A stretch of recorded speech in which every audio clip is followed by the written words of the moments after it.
नमस्कार, prime debate देख रहे हैं आप। आपके साथ मैं हूं दीपक व्यास। राजस्थान में पंचायत और निकाय चुनाव का बिगुल बज चुका है। लोकतंत्र के सबसे निचले पायदान से लेकर सत्ता के समीकरण तक हर वोट की कीमत तय होगी। एक और सत्ता पक्ष अपने कामकाज और विकास के दावों के साथ जनता के बीच उतरने के लिए तैयार है, तो दूसरी ओर विपक्ष सरकार की नीतियों और वायदों पर सवाल उठा रहा है। सवाल सिर्फ चुनाव जीतने का नहीं, बल्कि जनता के भरोसे की अग्नि परीक्षा का है। क्या संगठन की ताकत चुनाव जिताएगी? क्या स्थानीय मुद्दे भारी पड़ेंगे या फिर राज्य और राष्ट्रीय राजनीति का असर भी इन चुनावों में दिखाई देगा? इन्हीं तमाम सवालों पर आज हम चर्चा करेंगे और जानेंगे कि दोनों प्रमुख सियासी दल कितना तैयार है आखिर इन चुनावों को लेकर। लेकिन चर्चा की शुरुआत करें उससे पहले आपको सुनवाते हैं कि आखिर राज्य निर्वाचन आयुक्त राजेश्वर सिंह क्या कुछ कह रहे हैं चुनावों को लेकर। 15 अगस्त को जो है वो चुनाव की घोषणा हम लोग कर लेंगे और 15 नवंबर तक ये सारी प्रक्रिया चुनाव की पूर्ण कर ली जाएगी। और हमारे साथ में इसी मुद्दे पर चर्चा के लिए कुछ खास मेहमान जुड़ चुके हैं। उनका तारुफ, उनका परिचय आपसे करवा देते हैं। हमारे साथ में डॉक्टर चेतन राजपूत जी जुड़ चुके हैं, जो कि भारतीय जनता पार्टी के प्रवक्ता हैं। नमस्कार चेतन जी, बहुत स्वागत है आपका। हमारे साथ में राजकुमार शर्मा जी जुड़ चुके हैं, जो कांग्रेस पार्टी के प्रवक्ता हैं। राजकुमार जी, आपका भी बहुत स्वागत है। और राजस्थान के वरिष्ठ पत्रकार, राजनीतिक विश्लेषक सुभाष शर्मा जी भी हमारे साथ में जुड़ चुके हैं। सुभाष जी, आपका भी सर बहुत स्वागत है। चेतन जी, कितना तैयार है आपकी पार्टी चुनावों को लेकर? क्योंकि राजेश्वर सिंह जी से हमारी जो खास बातचीत हुई है उसमें उन्होंने कह दिया कि 15 अगस्त को लगभग आचार संहिता लग जाएगी, चुनावी कार्यक्रम की घोषणा कर देंगे। इधर बीजेपी जो है वो कितना तैयार है, क्योंकि कांग्रेस पार्टी ने बैठकें करना शुरू कर दिया है? दीपक जी, चुनाव कराने की जिम्मेवारी राज्य चुनाव आयोग की है। जैसा कि राजेश्वर सिंह जी को मैं सुन रहा था, उन्होंने जैसा कि बताया है, चुनाव कार्यक्रम 15 अगस्त को जो घोषित होगा, ये तो विधिवत रूप से चुनाव आयोग घोषणा करेगा चुनाव कब होंगे, तारीखें क्या होंगी। लेकिन भारतीय जनता पार्टी एक ऐसी पार्टी है जो लगातार जनता के बीच में रहती है। 5 साल तक जनता के बीच में उसका कार्यकर्ता रहता है, उनके पदाधिकारी रहते हैं, उनके मंत्री रहते हैं, उनके विधायक रहते हैं। और जो जनता के बीच में जो 5 साल तक जो पार्टी काम करती है और रात और दिन सेवा के माध्यम से काम करती है, उनको चुनाव की ज्यादा चिंता नहीं होती है। क्यों नहीं होती है? क्योंकि कार्यकर्ता उनका पन्ना प्रमुख से लेकर बूथ अध्यक्ष से लेकर मंडल अध्यक्ष से लेकर जिला अध्यक्ष से लेकर संभाग प्रभारी से लेकर प्रदेश तक एक कड़ी है जो टॉप टू बॉटम कड़ी से कड़ी जुड़ी हुई है। ये जुड़ी हुई कड़ी जो है वो क्या लेकर जाएगी जनता के बीच में? जनता के बीच में ये लेकर के जाएगी माननीय भजन लाल जी के द्वारा जो 2.5 साल के अंदर लोक कल्याणकारी काम इस ग्राम, गरीब, मजदूर, व्यापारी, हमारी मातृशक्ति, हमारे किसान भाई, जिनकी ऐसा कोई वर्ग नहीं है जिसको राहत प्रदान नहीं की गई है। इंफ्रास्ट्रक्चर पे आते हैं।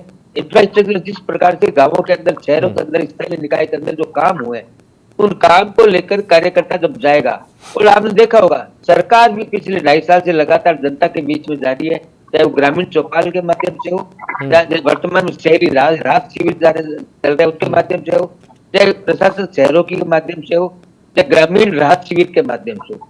इन सब बातों को मिलाकर के जब कार्यकर्ता जनता के बीच में जाता है तो उसके पास कहने के लिए कुछ होना चाहिए। तब वो मुट्ठी बंद करके जनता के बीच में कहता है कि हमने आपके लिए ये काम किए, और जनता आशीर्वाद देती है।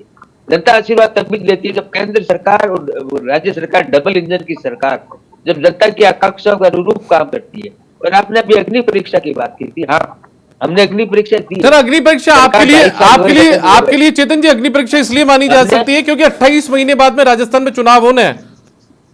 अब 2.5 साल भी नहीं बचे। हाँ, मैं इसी बात कह रहा था। बाई इलेक्शन जितने भी हो, उपचुनाव जितने भी हुए, चाहे वो विधानसभा के हुए, चाहे पंचायतों के हुए, चाहे जिला परिषद, पंचायत समिति, सरपंच के हुए, और चाहे स्थानीय निकाय के हुए, आपने देखा होगा 28 सीटों में से बीजेपी ने जो सीटें जीती थी, कांग्रेस से हम लोगों ने 11 सीटें जिला परिषद में हमने छीनी है। पंचायत समिति में 12 में से 10 हमने प्रधान जीतते हैं। विधानसभा में आपने परिणाम देखे, ज्यादा उपचुनाव आप जीतते हैं। क्यों जीतते हैं? क्योंकि जनता का आशीर्वाद। चेतन जी देखिए, यदि आप उस हिसाब से बात कर रहे हैं तो राजस्थान में सरकार बनने के 5 महीने बाद में जो चुनाव हुए थे उसके अंदर तो कोई बहुत अच्छी स्थिति नहीं मानी जा सकती थी लोकसभा के चुनाव में। नहीं, लोकसभा चुनाव में बिल्कुल, लोकसभा चुनाव में हम चुनाव हारे थे 11 सीटों पे, और हमने स्वीकार किया कि जनता का आशीर्वाद हमें दीपक जी नहीं मिला। और यही भारतीय जनता पार्टी की विशेषता है।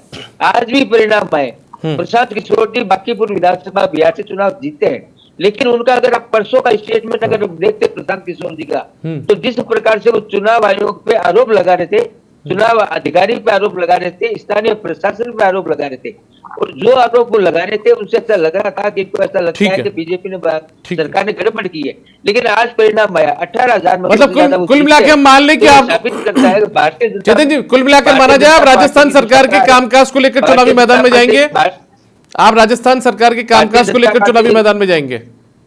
एक ही मुद्दा है आपके पास में, विकास का। राजस्थान सरकार के काम लेके जाएंगे, केंद्र सरकार के काम माननीय प्रधानमंत्री के नेतृत्व में जो काम हुआ है वो लेके जाएंगे, और हमारे कार्यकर्ता की तपस्या और त्याग, ठीक है, उसका जो समर्पण का भाव है बूथ के ऊपर, वो साथ लेकर के उतरेंगे। ठीक है, चुनाव हम शानदार तरीके। ठीक है, चलिए राजकुमार जी, इनके पास तो त्याग, तपस्या और राजस्थान और केंद्र सरकार के कामकाज हैं, आपके पास क्या है मुद्दे जिसको लेकर? क्योंकि आप लोगों के लिए भी अग्नि परीक्षा से कम नहीं है, आपके सामने भी 28 महीने बाद में चुनाव है, तो ऐसे में सेमीफाइनल के तौर पर माना जाएगा इन चुनावों को?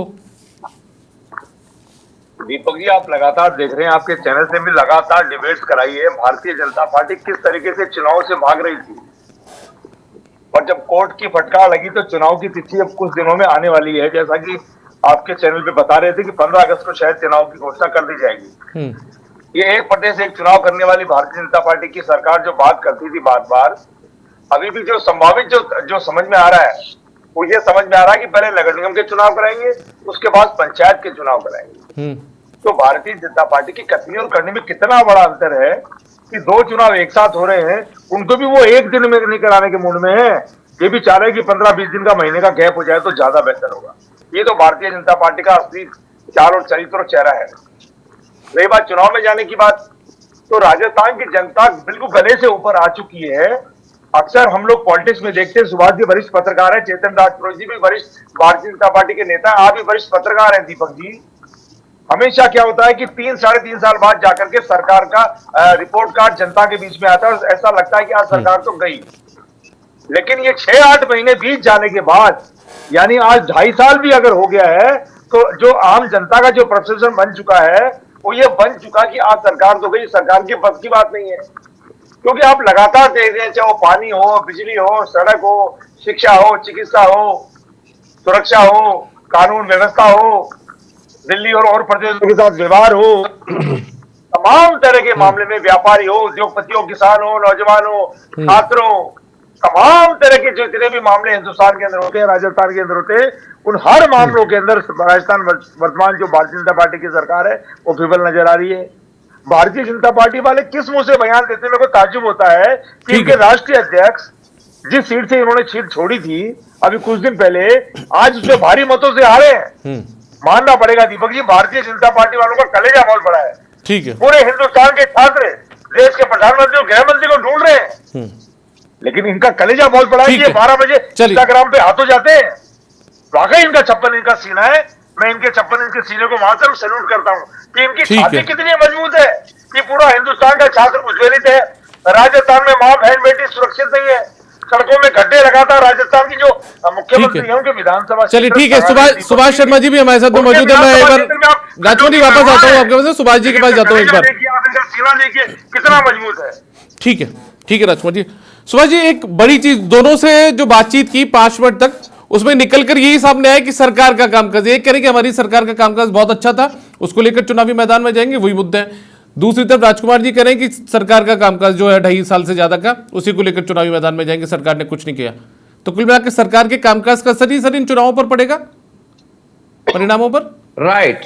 राइट। सो देखिए, असर तो निश्चित रूप से पड़ते ही हैं, इसमें तो कोई शक नहीं है। सरकार किस तरह की परफॉर्मेंस करती है, किस तरह से जनता में मैसेज गया हुआ है, किस तरह का परसेप्शन बना हुआ है, ये तो असर करता है। लेकिन बात यहाँ ये है कि देखिए, पंचायत का जो चुनाव होता है, जो सरपंचों के चुनाव है, उसमें अभी तक की जो परंपरा है वो ये है कि कोई टिकट वितरण तो होता नहीं है। तो जो सरपंच चुना जाता है वो बिना टिकट के अब तक चुना जाता है। अब की बार कोई इनका टिकट वितरण का कोई कार्यक्रम दोनों पार्टियों ने सोच रखा हो तो बात अलग है, लेकिन और जहां तक जिला परिषद का और उसका निकायों का चुनाव है, उसमें जरूर पार्टी दिखाई देती है। तो ये देखने वाली बात रहेगी कि ये जो बैलेट बॉक्स से चुनाव होना है, जहां पर वहां क्या पार्टियां टिकट देंगी क्या। नंबर 1, वार्ड मेंबर्स वगैरह को, पार्षदों को तो देती हैं। जहां पर ईवीएम से इलेक्शन होना है वहां पार्टियां किस तरह की परफॉर्मेंस दिखा पाती हैं ये तय करेगा। और ये वाकई आप लोगों ने सही पकड़ा है, अभी आपने जो उसको सेमीफाइनल नाम दिया है, वो ये असर तो करेगा, इसमें कोई शक नहीं, क्योंकि एक तो मेगा इलेक्शन है, ये बहुत बड़ा इलेक्शन है, मतलब ऐसा कोई छोटा मोटा इलेक्शन नहीं है।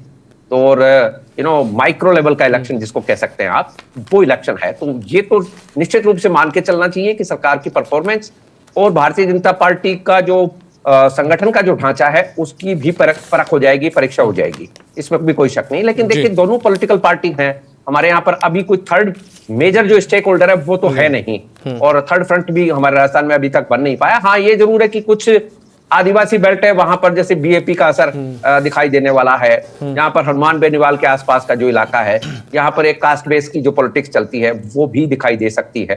लेकिन बाकी में जो दोनों पॉलिटिकल पार्टीज हैं, उन्हीं के बीच में ये जिसको कहते हैं प्रतिस्पर्धा वाली है। लेकिन यहाँ जो देखने वाली बात है दीपक जी, वो ये है जी सर कि कांग्रेस के पास में एक लीगेसी है, और वो लीगेसी है जो कुछ जातियों में उनके उस लेगेसी के प्रति आज भी ग्रामीण अंचल में वो बात है कि भाई हमें तो कांग्रेस के आने के बाद से ही मिला। अब ये परसेप्शन है, इसके पीछे की कोई हिस्टोरिकल सच्चाई तो नहीं है। और कांग्रेस जिस तरह से आज भी राहुल गांधी बात कर रहे हैं कि जिसकी जितनी हिस्सेदारी उसकी उतनी भागीदारी, तो वो ये जो मसला है ये बड़ा एक पेचीदा मसला हो गया है। जातिगत आधार पर जो राजनीति चलती है, जैसे कि आपने देखा कि लोकसभा में 9 सीटें कांग्रेस को जो मिली, और ठीक है, असेंबली में तो जो 66 विधायक के आसपास इनके हैं, तो वो तो कोई वो नहीं है। लेकिन लोकसभा में जो 9 सीटें इनको मिली, वो ये दिखाता है कि नहीं, बाप को मिली एक, और एक मिली आपके हनुमान बेनीवाल को, तो 2 सीटें आपकी थोड़ी हैं। वो सीटें आप गिन रहे हो क्या? तो मेरा मतलब ये है कि ये जो मसला है वो ये साबित करता है कि भारतीय जनता पार्टी को अभी भी उस सोशल इंजीनियरिंग के सब्जेक्ट पर बहुत काम करने की जरूरत है। और ये एक हमारे यहाँ बड़ा अभिशाप सा बना हुआ है कि जो छोटा चुनाव होता है उसमें जाति का मामला बहुत ज्यादा रहता है। अब भारतीय जनता पार्टी की बात करते हैं, तो भारतीय जनता पार्टी देखिए 24/7 इलेक्शन के मूड में रहती है, इसमें कोई शक नहीं है। कांग्रेस वाले जो नेता हैं ज्यादातर पार्ट टाइमर्स हैं, इंक्लूडिंग इनके राष्ट्रीय नेतृत्व है, जो इनकी जो परिवार शीर्ष परिवार जिसको कहते हैं, अग्रिम परिवार जिसको कहते हैं, प्रथम परिवार जिसको कहते हैं, फर्स्ट फैमिली जिसको कहते हैं, वो भी पार्ट टाइम टाइप का काम है उनका। अब बात है कि भारतीय जनता पार्टी की स्थिति क्या है।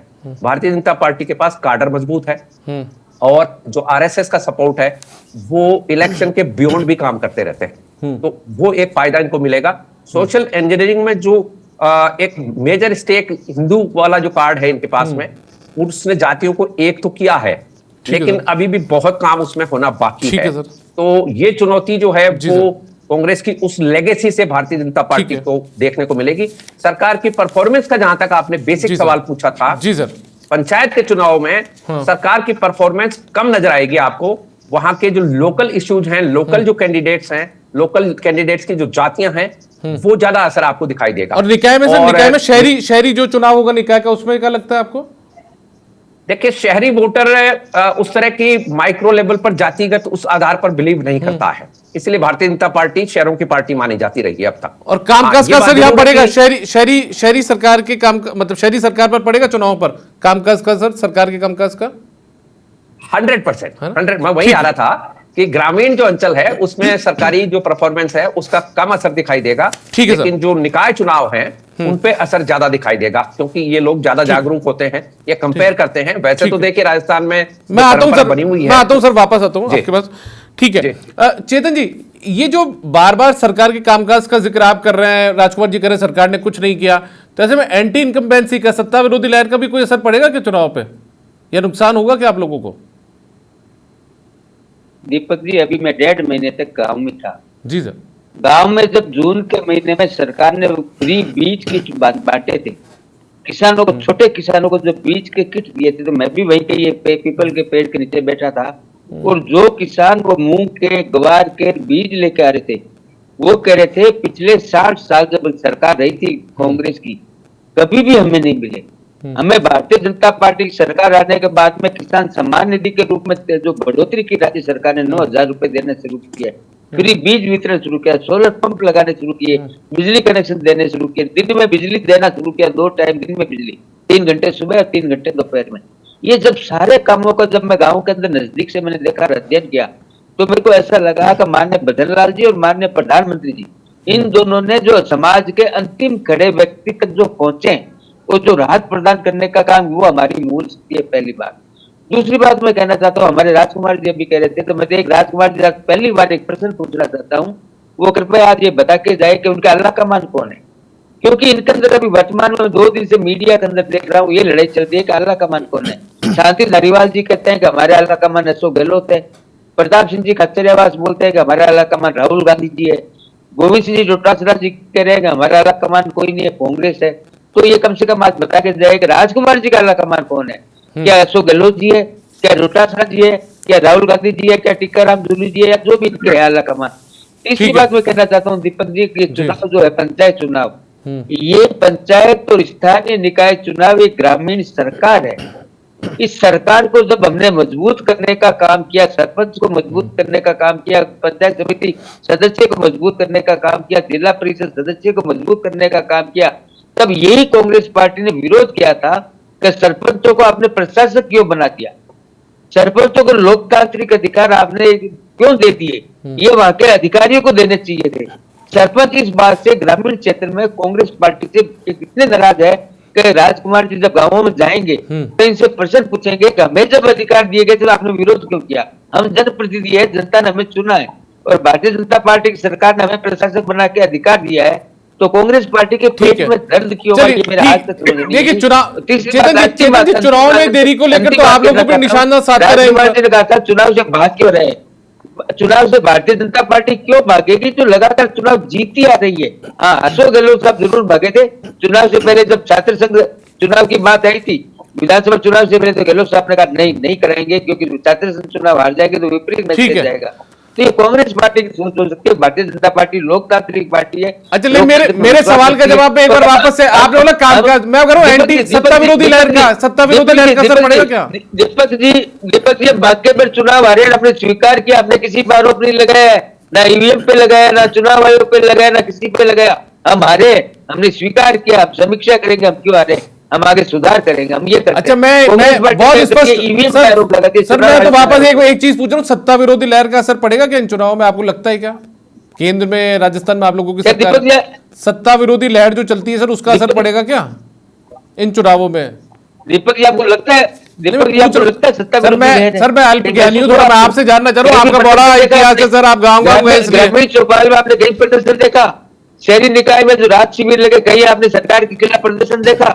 सरकार के खिलाफ लोग खड़े होकर प्रदर्शन लोगों ने किए? नहीं किए, क्योंकि लोगों को पट्टे मिल गए शहरों के अंदर, ठीक है, जो पिछले 70 साल में नहीं मिले थे। ठीक है राजकुमार जी, ये साफ कह रहे हैं कि एंटी इनकम्बेंसी का कोई नुकसान इनको नहीं होगा, सत्ता विरोधी लहर नहीं है। लेकिन आप लोगों के भीतर जिस तरीके से चीजें थोड़ी गड़बड़ाई भी सामने आई, चुनाव से पहले राजस्थान के पूर्व स्वायत्त शासन मंत्री ये कह देते हैं, नगरीय विकास मंत्री कह देते हैं कि नहीं हमारा तो अलाकमान अशोक गहलोत है राजस्थान के अंदर, तो इन सब चीजों से स्थितियां बिगड़ती नहीं है क्या? और आज भी जयपुर की बैठक हुई, उसमें भी पार्टी के भीतर के जयचंदों को लेकर चर्चा की गई। दीपक जी, बड़ा कांग्रेस पार्टी बड़ा परिवार है, चर्चाएं होती रहती है। इन चर्चाओं से नगर निकाय और पंचायत चुनाव पे कोई फर्क नहीं पड़ने वाला है। सरकार विरोधी लहर आपने देखा ना, अंता का चुनाव हुआ, 11 लोकसभा सीटें कांग्रेस पार्टी ने छीनी, 25 की 25 दो बार आई थी इनकी, देश में 400 पार जा रहे थे, 240 पे आके टिके, राष्ट्रीय अध्यक्ष की सीट पर आज ही चुनाव परिणाम आया है। लगातार भारतीय जनता पार्टी का पूरे देश में ग्राफ गिरता जा रहा है। सुभाष जी वरिष्ठ पत्रकार है, वो भी जानते हैं, पहले मोदी सरकार थी, अब एनडीए सरकार है, और एनडीए सरकार भी 240 पे टिकी हुई है। राजस्थान की बात चुनाव करा लो तो 700 के आसपास आएंगे। आपको लग रहा है राष्ट्रीय स्तर के मुद्दे इसमें प्रभाव हो रहे थे? आज 14 पे संतुष्ट होना पड़ा है। हमारा जो मंडल अध्यक्ष, ब्लॉक अध्यक्ष, वार्ड अध्यक्ष, जिला अध्यक्ष, तमाम तरह के हमारे छोटे बड़े कार्यकर्ता पूरे मुस्तैद है गोविंद सिंह डोटासरा जी के नेतृत्व में, और भारतीय जनता पार्टी को शिकस्त देने के लिए हमारा पूरा संगठन एकजुट है। हमारे तमाम तरह की विधानसभा क्षेत्रों में ब्लॉक लेवल पर सारी मीटिंगें हो चुकी है। आज पूरी रिपोर्टें लेकिन हमारी राजकुमार जी फिर मैं सवाल पूछ लेता हूं आपको। मजबूत है। राजकुमार जी मैं फिर सवाल पूछ लेता हूं आपको। पार्टी के भीतर जिस तरीके की स्थितियां कई बार पैदा हो जाती है, किसी भी पार्टी के भीतर हो, मैं कोई कांग्रेस की बात नहीं कर रहा, उनका नुकसान नहीं होता क्या कि महेंद्रजीत सिंह मालवीय बीएपी के कार्यकर्ताओं को लेकर आए और उसके बाद में पहले अशोक गहलोत के घर चले जाएं और उसके बाद में पीसीसी कार्यालय आए, डोटासरा जी को बोलना पड़े इस बात को लेकर कि नहीं देखिए यहाँ इस तरीके की नारेबाजी मत करना, दूसरी तरफ आज जयचंदों को लेकर पार्टी की बैठक में बातचीत हो जाए, तो सब कुछ ठीक है क्या? All is well? बिल्कुल Deepak ji, all is well है। मैंने क्या कहा, कांग्रेस पार्टी बड़ा परिवार है, अपनी अपनी बात कहने का सबको अधिकार है। हमारे यहाँ केवल दो ही नेताओं की नहीं चलती है, हमारे यहाँ सब बोल सकते हैं अपनी मन की बात, और मन की बात बोलते हैं। क्योंकि राष्ट्रीय अध्यक्ष जो हमारे जो खड़गे साहब, उन्होंने पावर दे रखी है। राहुल गांधी जी ने अपने हिंदुस्तान के तमाम बब्बर शहरों को पावर दे रखी है कि हमारा टारगेट भारतीय जनता पार्टी होना चाहिए। गहलोत साहब का टारगेट भी भारतीय जनता पार्टी है। ठीक है। गोविंद सिंह डोटासरा जी का भी टारगेट भारतीय जनता पार्टी है, और तमाम मंडल अध्यक्ष, ब्लॉक अध्यक्ष, पायलट साहब, जूली साहब, तमाम नेताओं का टारगेट भारतीय जनता पार्टी है। आने वाले प्रत्येक चुनाव में कांग्रेस पार्टी एक करके भारतीय जनता पार्टी को शिकस्त देगी, इस बात का आपके मैं चैनल पे दावा कर सकता हूं। ठीक है सुभाष जी, एक बड़ी बात यह है कि ठीक है राजस्थान में अभी बीजेपी की सरकार है, लेकिन बीजेपी के भीतर इस तरीके से खुलकर कोई गुटबाजी सामने नहीं आएगी। हालांकि गुटबाजी सभी पार्टी में होती है, इनकार यहाँ भी नहीं किया जा सकता। 8 दिन में ही संभाग प्रभारी बदल दिए, मात्र 8 दिन में ही संभाग प्रभारी अपने संभागों में गए नहीं, उससे पहले चेंज कर दिए। आज की बड़ी खबर है। हाँ, कल रात को ही कर दिए थे सर, कल रात को कर दिए थे। ठीक है, लेकिन सुभाष जी एक बड़ा सवाल ये आता है, गुटबाजी हर पार्टी के भीतर होती है, लेकिन खुलकर इस तरीके से सामने नहीं आई बीजेपी में, है ना।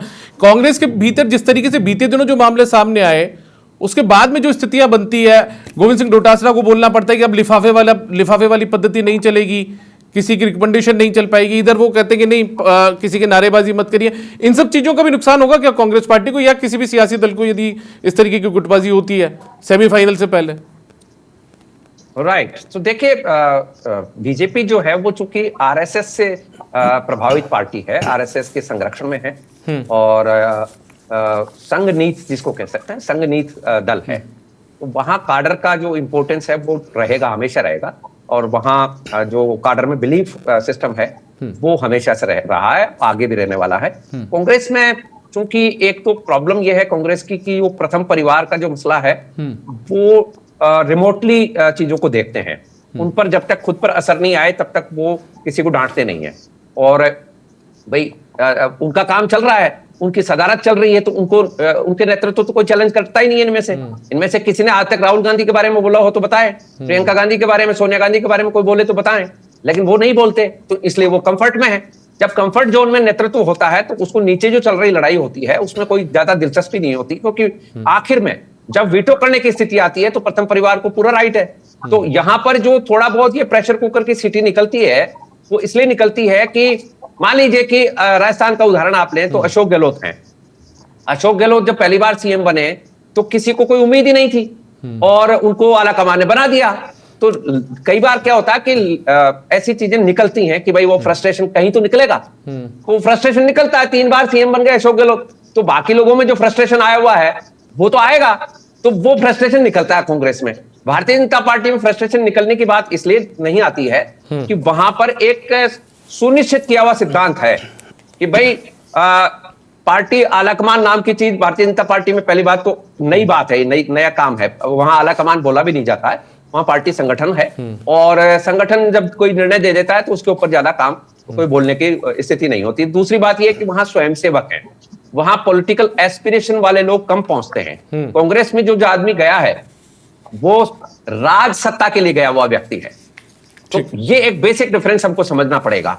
लेकिन अब इस चुनाव की चर्चा के ऊपर मैं एक इतर बात करना चाहता हूं, वो बात यह है कि हमारे यहां पर हमने नागरिक नहीं बनाए, प्रजा बनाई है। आज भी जो पार्टी कोई आ जाए, किसी की सरकार आ जाए, लेकिन जो विकास की बात है वो विकास गिनाती है, हर पार्टी गिनाती है, हर सत्ता सरकार गिनाती है।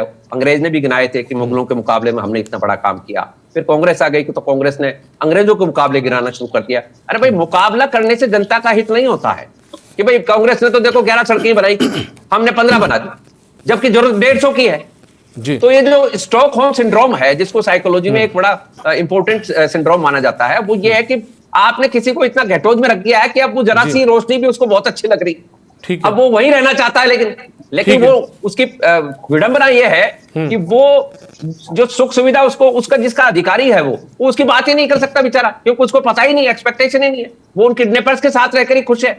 ठीक है सर। ये हमारी जनता का हाल है। जनता को जागृत जी। होना पड़ेगा कि भाई हमें चाहिए ठीक क्या, है। आखिर हमें जी। एक जो जीवन है हमारा, इज्जत वाला जीवन चाहिए कि नहीं, सम्मान पूर्वक जीवन चाहिए कि नहीं चाहिए। जी। ये जो कंपैरिजन दोनों पार्टियां करती हैं, इससे जनता दिग्भ्रमित होती है।